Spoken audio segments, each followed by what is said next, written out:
Hello everyone, welcome to another video of B.Ed third semester subject physical science as well as life science। ये topic जो है दोनों subjects में common रहेगा। Topic का नाम है लर्निंग रिसोर्सेज, टीचिंग एड्स। तीनों का एक ही मतलब है और एक ही चीज़ इन सब में आएगी। तो हम इनके सब टॉपिक्स पढ़ेंगे। पहला जो है वो है मीनिंग इंट्रोडक्शन, दूसरा है डेफिनेशंस, तीसरा है क्लासिफिकेशन ऑफ टीचिंग एड, चौथा है importance of teaching add, next है कैरेक्टरिस्टिक्स ऑफ टीचिंग एड और लास्ट है आपका लिमिटेशंस। ओके, सबसे पहले हम पढ़ेंगे इसका मीनिंग या फिर इंट्रोडक्शन में भी ये चीज़ आ जाती है। सबसे पहले हम पढ़ेंगे टीचिंग एड्स होते क्या हैं। A tool used by a teacher to help learners to improve reading, learning and other skills. ये एक ऐसा टूल है जो टीचर्स यूज़ करते हैं लर्नर्स को हेल्प करने के लिए। किसमें? To improve reading, learning and other skills. Okay, these are used to make teaching learning process more effective and interesting. ये यूज़ किए जाते हैं किस लिए? ताकि हम जो है वो टीचिंग लर्निंग प्रोसेस को और ज़्यादा इफ़ेक्टिव बना सके और ज़्यादा इंटरेस्टिंग बना सके। नेक्स्ट है एड्स। सिंपली मीन्स, एड्स का क्या होता है? सिंपली मतलब क्या रहता है?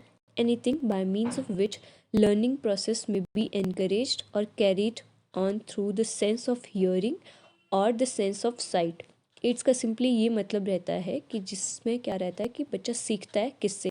सेंस ऑफ हियरिंग या तो sense of site. Okay, next है इसमें these are the tools used by the teacher in a classroom such as flashcards, charts, models, maps and blackboard।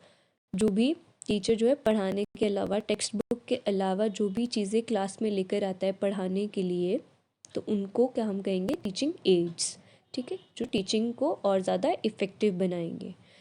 Next हम पढ़ेंगे डेफिनेशंस। मैंने 2 डेफिनेशंस इसमें लिखी है।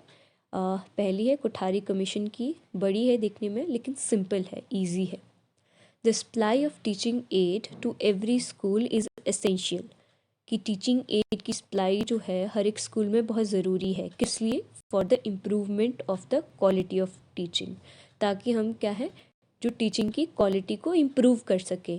It would Indeed bring about an educational revolution in the country. और ये क्या करेगा? एक रिवोल्यूशन लेकर आएगा एजुकेशन में पूरी कंट्री में। तो ये क्या कहा है? कोठारी कमीशन ने जो है ये डेफिनेशन दी है।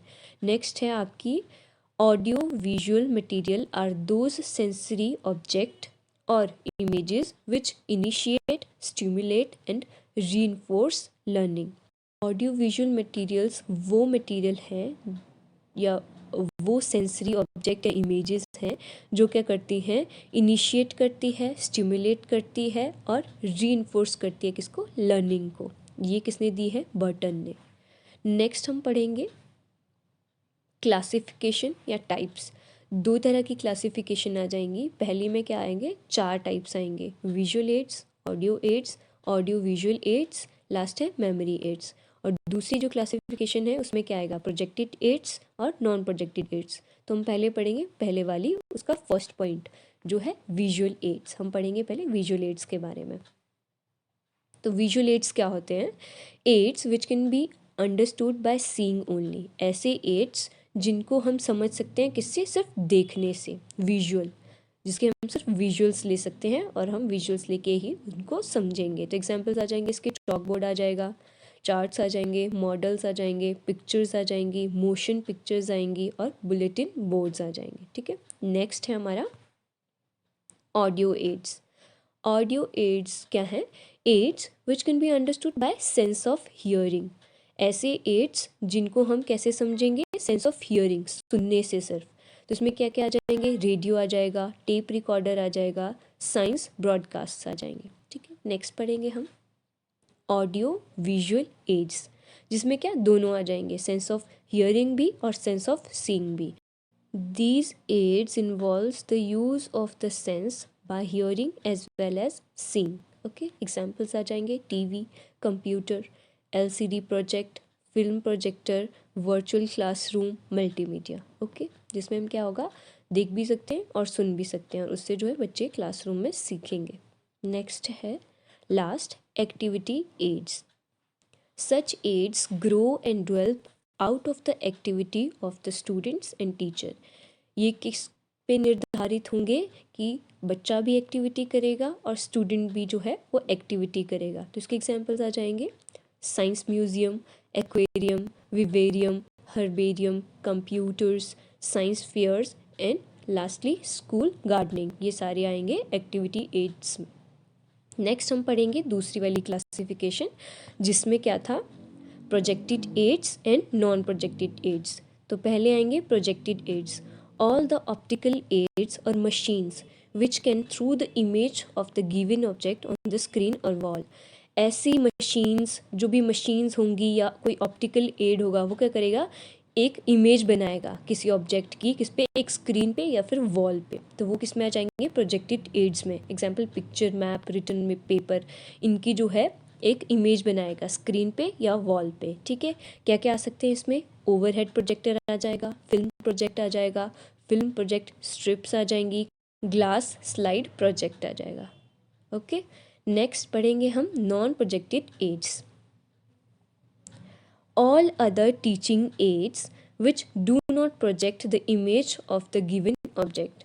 जो कोई इमेज नहीं बनाएगा किसी ऑब्जेक्ट की, ठीक है, उनको हम क्या करेंगे, नॉन प्रोजेक्टेड एड्स. क्या क्या आ जाएंगे इसमें, चॉक बोर्ड. अब ऐसा तो है नहीं कि हम चॉक बोर्ड पे जो चीज़ लिख रहे हैं वो कहीं और जाकर उसकी इमेज बन रही है, नहीं, जहाँ हम लिख रहे हैं वहीं उसकी इमेज बन रही है या वहीं हम उसको लिख पा रहे हैं. तो क्या आ जाएगा, चॉक बोर्ड आ जाएगा, चार्ट्स एंड पिक्चर्स आ जाएंगी, मॉडल्स आ जाएंगे, टेप रिकॉर्डर आ जाएगा, museum, TV, science fair and radio.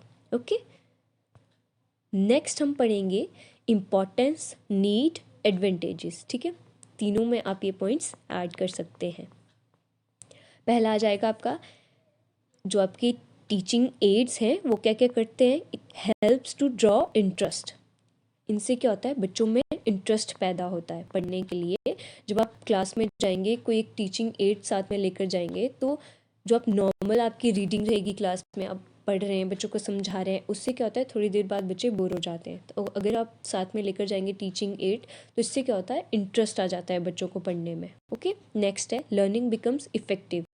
इससे क्या होता है, लर्निंग जो है इफ़ेक्टिव हो जाती है.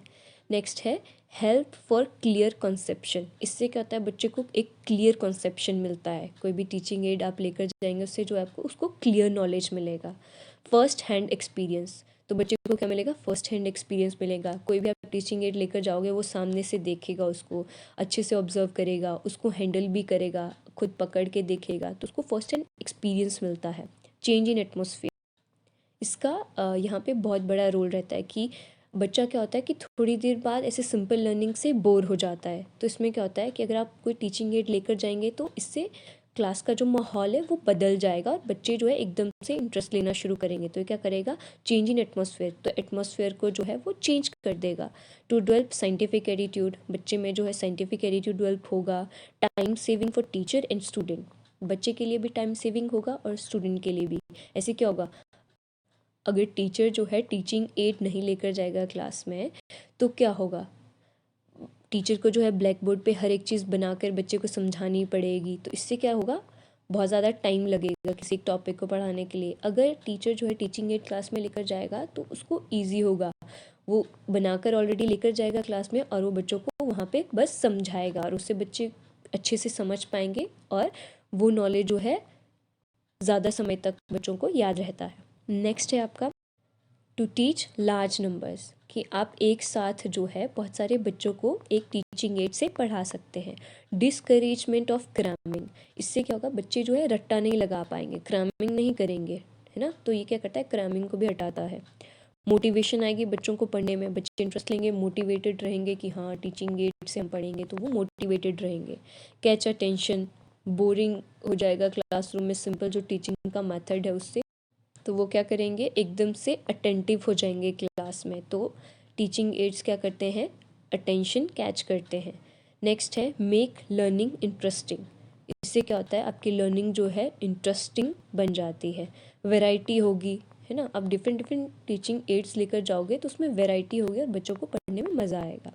तो ये आ जाएगी इसकी इंपॉर्टेंस, नीड, एडवांटेजेस. आप जो है ये सारे पॉइंट्स जो है इनमें ऐड कर सकते हैं, या कोई आपको अपनी तरफ से लगता है कि हाँ ये भी इसमें ऐड किया जा सकता है तो वो भी आप ऐड ऑन कर सकते हैं। नेक्स्ट हम पढ़ेंगे कैरेक्टरिस्टिक्स, कि जो आपका टीचिंग एड है उसकी क्या क्या कैरेक्टरिस्टिक्स होनी चाहिए। Okay, they should be cheap होना चाहिए वो, ठीक है, सस्ता होना चाहिए, पोर्टेबल होना चाहिए कि आप एक जगह से दूसरी जगह उसको इजीली कैरी कर सकें, अप टू डेट होना चाहिए, ठीक है। ऐसा नहीं कि कोई पुरानी नॉलेज का कुछ एक पुरानी चीज़ें उसके बेसिस पे आपने कोई अपना टीचिंग एड बना दिया। साइंस में क्या होता है कि चीज़ें अप टू डेट रहती हैं, अपडेट होती रहती हैं टाइम के साथ, उनमें कुछ एक चेंजेस आते रहते हैं। तो आपका जो मॉडल है या कोई टीचिंग एड है वो रिसेंट नॉलेज के अकॉर्डिंग होना चाहिए, अकॉर्डिंग टू मेंटल लेवल, बच्चे की मेंटल लेवल के अकॉर्डिंग होना चाहिए। ऐसा नहीं है कि आप 6th क्लास में जा रहे हैं और आप 10th क्लास की लेवल के बच्चों का मॉडल या कोई टीचिंग एड लेकर चले गए, तो उससे बच्चों को समझने में दिक्कत हो जाती है। ओके, नेक्स्ट है मीनिंगफुल एंड पर्पसफुल। आपका टीचिंग एड जो है मीनिंगफुल होना चाहिए और पर्पसफुल होना चाहिए, ठीक है। और नेक्स्ट है आपका प्रॉपर साइज़। आपके टीचिंग एड का जो है एक प्रॉपर साइज़ होना चाहिए, ना वो ज़्यादा छोटा हो ना वो ज़्यादा बड़ा हो, ऐसा जो बच्चे आसानी से देख सकें उसे और उससे समझ सकें। नेक्स्ट है simple and good in quality, ठीक है, सिंपल होना चाहिए, ज़्यादा कॉम्प्लेक्स नहीं होना चाहिए जिससे बच्चों में क्या हो जाता है, कन्फ्यूजन क्रिएट हो जाता है उसे समझने में। सिंपल होना चाहिए और गुड इन क्वालिटी होना चाहिए, एक्यूरेट होना चाहिए, ठीक है। नेक्स्ट है अकॉर्डिंग टू द टॉपिक। अब कि जो आप टॉपिक पढ़ा रहे हैं उसके अकॉर्डिंग ही आपका टीचिंग एड होना चाहिए, ऐसा नहीं कि आप टॉपिक कुछ और पढ़ा रहे हो टीचिंग एड कोई और ले जाए, ठीक है। तो ये सारी आ जाएंगी कैरेक्टरिस्टिक्स। नेक्स्ट हम पढ़ेंगे limitation, which is last one. Excessive use spoil teaching learning environment, ठीक है। तो जो आप टीचिंग एड है अगर उसका एक्सेसिव यूज़ करेंगे तो उससे क्या होता है कि आपका जो टीचिंग लर्निंग एनवायरनमेंट है वो स्पॉइल हो जाता है। ऐसा नहीं है कि आप हमेशा ही टीचिंग एड से पढ़ाते रहिए, उससे भी क्या होता है कि वो बोर हो जाते हैं बच्चे, कि हमेशा ही आप टीचिंग एड से पढ़ा रहे हैं तो बच्चे बोर हो जाएंगे।